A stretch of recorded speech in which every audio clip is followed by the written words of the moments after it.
আমার মায়ার নবীর কোরআন তেলাওয়াত হবে এত সুন্দর।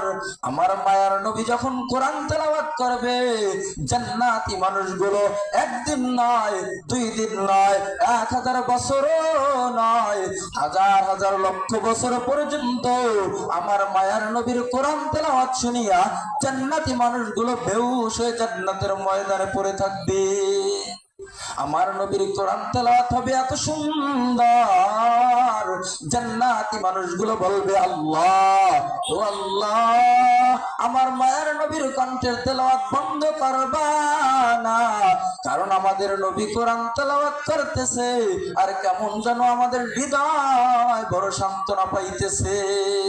ও নবীর উম্মতের দল, যারা কিয়ামতের ময়দানে আল্লাহ পাক রব্বুল আলামিনের কণ্ঠে কোরআন তেলাওয়াত শুনবা, আমার নবীর কণ্ঠের কোরআন তেলাওয়াত শুনবা, তাদের জন্য উচিত জান্নাতি মজলিসের ভিতরে বসে কোরআন হাদিসের কথাগুলো শ্রবণ করা।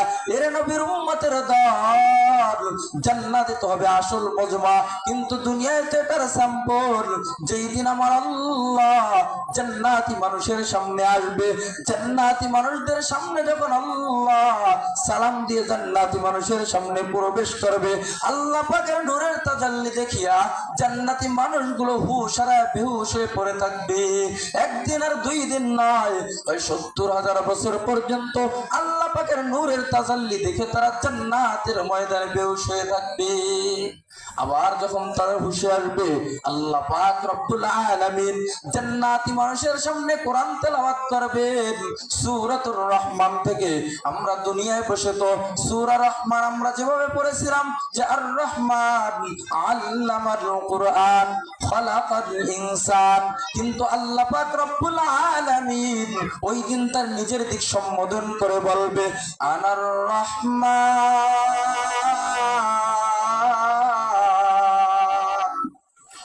আমি হলাম রহমান, আল্লামনাল কুরআন, আমি তো তোমাদেরকে কোরআন শিখাইছি, খলাকনাল ইনসান।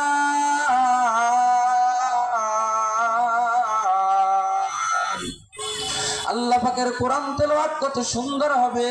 আল্লাহ পাক রব্বুল আলামিন কিয়ামতের ময়দানে যখন জান্নাতীদেরকে কোরআনের তেলাওয়াত শুনাইবে, জান্নাতি মানুষগুলো লক্ষ লক্ষ বছর পর্যন্ত ওই জান্নাতের ময়দানে বেহুশ হয়ে পড়ে থাকবে। তো কেমন হবে ওই কিয়ামতের ময়দানের জান্নাতি মজমা? এটা কি দুনিয়ার মতো? দুনিয়ার মতো নয়। এই কোরআন আল্লাহ পাক রব্বুল আলামিন আমাদের নবীর উপরে নাযিল করেছেন। এই কোরআন থেকে জান্নাতের ময়দানে জান্নাতি মজমা সাজাইবেন। এই কোরআন আমাদের জীবন মরণ। আল্লাহর নবী মুহাম্মদুর রাসূলুল্লাহ সাল্লাল্লাহু আলাইহি সাল্লাম হাদিসের ভিতরে বলেন, মা তামাসসাকতুম বিহিমা কিতাবাল্লাহ ওয়া সুন্নাত রাসূলি, তোমরা 2টা জিনিস আঁকড়ে ধরো। 1 নম্বরে কিতাবুল্লাহ মানে আল্লাহ তাআলার কোরআন, 2 নম্বর ওয়া সুন্নাত রাসূলি আল্লাহ রাসূল সাল্লাল্লাহু আলাইহি ওয়াসাল্লামের সুন্নাত। কিতাব আল্লাহ, আল্লাহর কোরআন আমাদের মাঝে এখন আছে, আমরা কোরআন থাকতেও কোরআনের কদর করতে পারি না। অথচ আল্লাহ পাক রব্বুল আলামিন আমাদের উপরে এই কোরআনকে নাযিল করছে, আমাদের উপরে দয়া মায়া করিয়া আল্লাহ পাক রব্বুল আলামিন নাযিল করিয়া এই কোরআনের সংরক্ষণের দায়িত্ব আল্লাহ পাক রব্বুল আলামিন নিজেই নিয়ে নিয়েছেন। আল্লাহ পাক রব্বুল আলামিন কালামে পাকের ভিতরে বলেন, ইন্না নাহনু নাযালনা যিকরা ওয়া ইন্না লাহু লাহাফিজুন।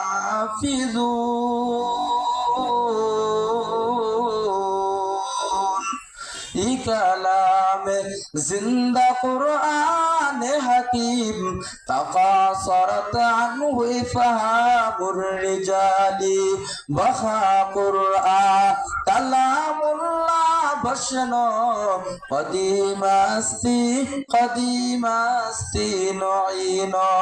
কোরআন কিতা জানো হে আদম সন্তান, কোরআন কিতা জানো হে আদম সন্তান, আল্লাহ দেখার আয়না হলো পবিত্র কুরআন, আল্লাহ দেখার আয়না হলো পবিত্র কুরআন।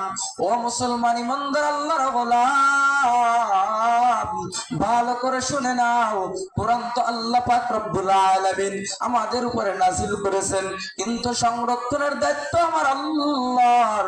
ও নবীর উম্মতের দল, ভালো করে তাকাও দেখো, এই জমিনের ভিতরে তাওরাত ছিল, ইনজিল ছিল, জবুর ছিল, একটাও নাই। কিন্তু আল্লাহর কোরআন যেই নবীর উপরে নাযিল করলেন মুহাম্মদুর রাসূলুল্লাহ সাল্লাল্লাহু আলাইহি ওয়াসাল্লামের উপরে, এই 1400 বছর 1450 বছর আগের কোরআন বাংলার জমিনে এখনো আছে না নাই? থাকবে কতদিন?